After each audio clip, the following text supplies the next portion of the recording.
It was just another ordinary night patrol. Tom Jenkins and his partner Michael Bailey were driving through the empty streets of their small town in Maine. The night was quiet, with only the occasional sound of distant cars. But boredom rarely lasted long. 19th, come in, the dispatcher's voice crackled through the radio. Tom grabbed the microphone. On the line. We've got a call, the dispatcher replied, with a hint of concern in his voice. Report of possible violence. Address, Woodland Street, House 15. A woman's voice reported that she is being threatened. Roger that. We're heading out, Tom responded, and their patrol car smoothly turned onto the street. A few minutes later, they arrived at the location. House 15 was an unremarkable two-story building with a well-kept lawn. Light shone through the curtains of the first floor. Everything seemed calm inside. Tom and Michael exchanged a glance.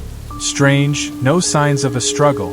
Tom knocked on the door, and almost immediately, a young woman opened it. Standing in the doorway with her was a man, clearly her husband. Both looked calm, though slightly surprised. Good evening, officers, the woman said politely. What's the matter? We received a call, Tom began, trying to detect even the slightest hint of distress. A woman said she's being threatened. What? The man frowned in confusion. Everything's fine here, you must be mistaken. The officers exchanged a glance. At first glance, everything seemed normal. Could we come in? Just to check if everything's really okay, Michael suggested. The man shrugged but didn't object. Once inside, the officers saw nothing suspicious. The usual setup. A couch, a TV, a few photos on the walls. The air was filled with the smell of freshly brewed coffee. We're in control here, the woman said, nodding. We don't even know who could have called you. Tom furrowed his brow and took out his radio. 19th, request info on the number that made the call. I'll check now, the dispatcher replied. The officers took another look around, but found nothing unusual. A few minutes later, the dispatcher's voice returned on the air. Officer Jenkins, the number is registered to Emily Rivers. Tom froze, his expression turning wary. The name was familiar. Emily Rivers? Are you sure? Absolutely. The problem is, she died a year ago, the dispatcher said. In this very house. Tom felt a cold chill inside. He glanced briefly at Michael, but he, too, seemed to recall that story. Emily Rivers had been killed in this house. Her boyfriend, presumably, had caused her death during a quarrel, although his guilt was never proven in court. Neighbors had heard screams that night but called the police too late. Tom. Michael approached, noticing how pale his partner had become. It's just a coincidence, right? Wish I could believe that, Tom murmured. The officers turned back to the couple. Their faces still appeared serene, but now Tom felt something elusive, something strange. Who lived here before you? He asked. The man shrugged. We bought the house about 6 months ago. We heard something about a tragedy, but we don't know the details. At that moment, a sound broke the silence. A short, drawn-out moan, as if someone was crying in the distance. Everyone froze. What was that? Michael quickly pulled out a flashlight and pointed it toward the stairs leading to the second floor. We don't know, the woman mumbled, peering over her husband's shoulder. We've never heard that before. Tom nodded to Michael, and they both started up the stairs. Their footsteps echoed hollowly in the emptiness.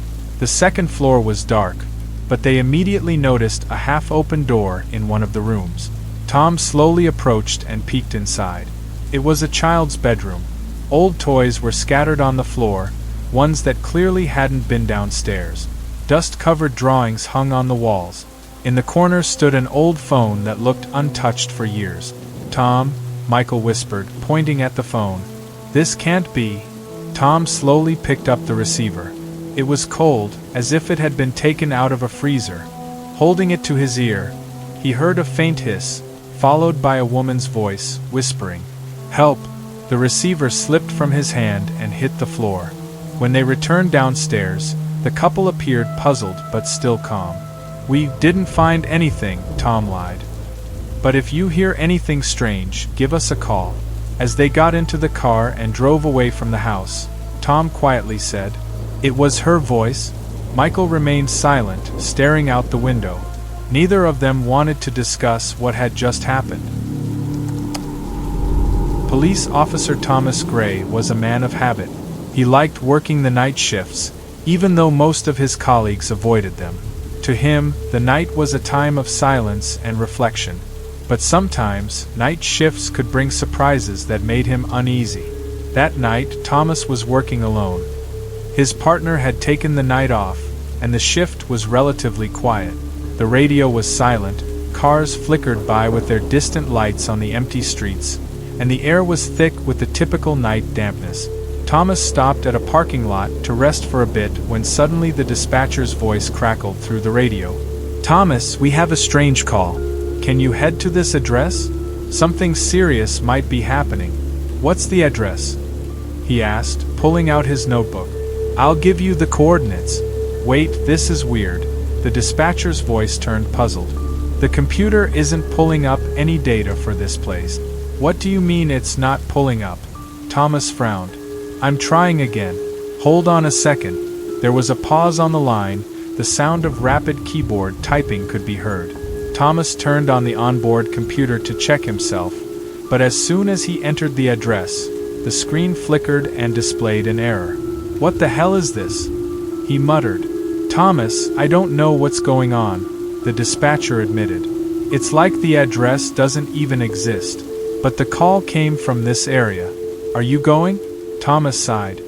He wasn't superstitious, but something about the situation was unsettling. "Fine, I'll go. But call for backup, have them nearby in case this is some kind of trap." "Understood. Keep me posted." Thomas started the engine and drove toward the coordinate. The road to the location took him through the outskirts of town.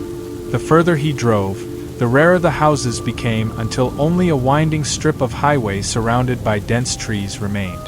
At some point, the radio hissed, and communication with the dispatcher was lost. "Great," Thomas muttered, feeling his unease grow. A few minutes later, he turned onto a narrow dirt road. His headlights illuminated metal gates, partly hidden by the trees. Above them was a faded sign that read, "Greystone Cemetery." A cemetery? Thomas stopped the car and looked at the address he had written down. Everything matched. He got out of the car, looked around, and turned on his flashlight. There was a deathly silence. He walked up to the gates and pushed them open. The creak of the hinges shattered the stillness. The cemetery was shrouded in thick fog, wrapping around the old gravestones. Thomas directed the beam of his flashlight farther into the cemetery, trying to find something that might explain the call. Nothing. Just as he was about to return to his car, he noticed something strange. Right in the center of the cemetery, among the old, leaning gravestones, stood a fresh monument. Its granite surface gleamed with moisture, as if it had been put up just recently. Thomas slowly walked closer.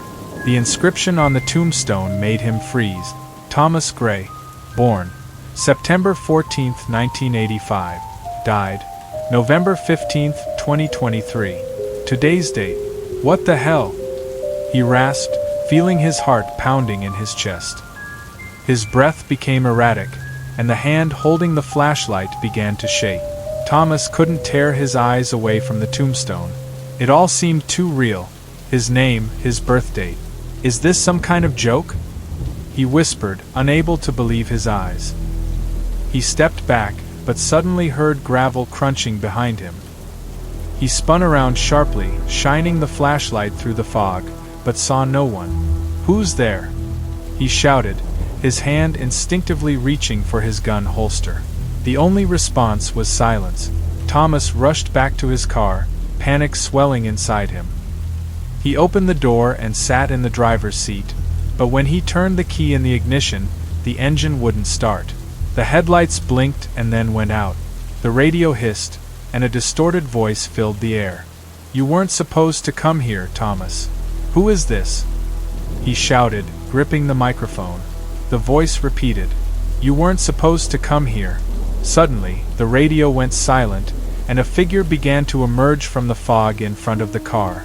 It was barely distinguishable, as if it was made of the fog itself, but Thomas realized it was staring right at him. Out of pure terror, he leapt out of the car and ran back toward the gate. His footsteps sounded muffled on the wet ground, and behind him, he heard a suppressed laugh, as though someone was mocking his fear. When he reached the gates and ran onto the road, a backup vehicle was already parked nearby. Thomas waved his arms, trying to get their attention. The officers got out of the car, noticing his condition. "Thomas, what happened? Are you all right?" He wanted to explain everything, but then he noticed something on the road behind them, another car. Or rather, its wreckage. A smashed frame, broken headlights, and an overturned roof. It was his patrol car. Inside sat himself, lifeless, with signs of a horrible crash. In 2015, officers Daniel Harris and Jacob Smith served in a small town in the state of Oregon.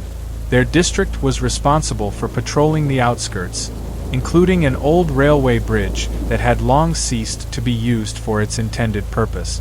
The bridge had a bad reputation among the locals. Teenagers liked to hang out there at night, claiming to hear strange sounds, and some even talked about ghosts.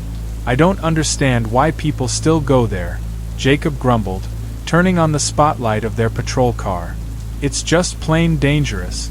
The legends attract them," Daniel replied, keeping his hands on the wheel. "And don't forget, everyone wants to snap a photo to show off on the internet." That night seemed like any other. Around 10 p.m., they drove over the bridge, checked for any violators, and moved on. But closer to midnight, the dispatcher relayed a strange message. "We've spotted a person at the edge of the bridge," she said. "A passerby saw him and thinks he might be about to jump. Please check it out." Daniel and Jacob turned around and headed back to the bridge. When they arrived, the headlights of the patrol car illuminated the bridge, but nothing suspicious was visible. Daniel got out of the car, put on his headlamp, and walked forward, holding a radio in his hand. Jacob followed behind, keeping his flashlight ready. "See anything?" Jacob asked. "Looks like nothing. Just another false alarm," Daniel muttered, stopping by the railing. At that moment, Jacob froze. "There," he whispered, pointing ahead. At the far edge of the bridge, barely visible in the moonlight, stood a man.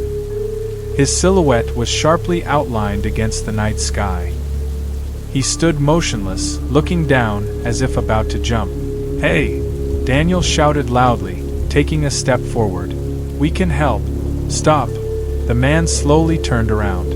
What the officers saw made them freeze in place.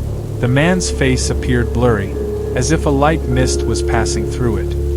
His features were impossible to make out, but his eyes conveyed a strange, otherworldly emptiness. He stared directly at Daniel, gave a slight nod as if acknowledging his presence, and took a step back. "Damn!" Jacob yelled and ran to the edge of the bridge. Both officers panicked and looked down, but saw nothing. Below the bridge stretched an old railway track overgrown with grass. There was no body, no trace, not even a hint that anyone had actually jumped. They searched the area but found nothing. Returning to the car, the officers looked confused. "Did you see his face?" Jacob asked, looking at Daniel. "I'm not sure that was even a face," Daniel replied. When they returned to the station, their colleagues listened to the story with some skepticism. But the dispatcher added an intriguing detail. "You're not the first to see something like this," she said. "This bridge is called Graver's Bridge. Have you heard the legend?" Daniel shook his head. Graver was a train conductor who died there in an accident back in the 1940s. The legend says his soul never left the bridge. Some say he warns people of danger, while others claim he lures them in. "Funny," Daniel said, but his voice lacked confidence. The next day, the officers reviewed footage from their body cameras. Everything seemed normal until Jacob's camera captured the moment when the man turned around. In the video, he stared into the lens, and his lips barely moved, silently saying something. The station technician zoomed in and slowed the footage. The words became distinguishable. "Beware of the next night." The following night, Daniel and Jacob, still shaken from the previous incident, were patrolling the same area again. The shift was calm until their radio crackled again. "Daniel, Jacob, we've received a report of movement on the bridge." It came from an anonymous source, the dispatcher said. "Are you kidding?" Jacob whispered. "We'll check it out," Daniel replied firmly, turning on the sirens. When they arrived, the bridge looked even more ominous than before. A thick fog curled along the tracks, hiding everything around them. This time, however, they saw no silhouettes. Daniel and Jacob walked across the bridge side by side. Both felt a chill creeping into their bones but tried to keep calm. Suddenly, there was a sound. At first, it was a faint whisper, but it grew louder. "Hey, do you hear that?" Jacob asked, looking around. The whisper sounded like the voices of many people speaking at once. Then it stopped. "Daniel, look!" Jacob shouted. Once again, the same silhouette stood by the railing. But this time, he wasn't alone. Other figures appeared behind him, women, men, children. They all stared at the officers with empty eyes. Terrified, the officers rushed back to the car and immediately left the bridge. After that incident, Daniel and Jacob submitted requests for transfers to other districts. They never returned to that bridge. But their recordings and stories became a local legend that attracted more and more daring people hoping to see the ghosts of Graver. None of them suspected that not all those who cross the bridge can be seen on the other side.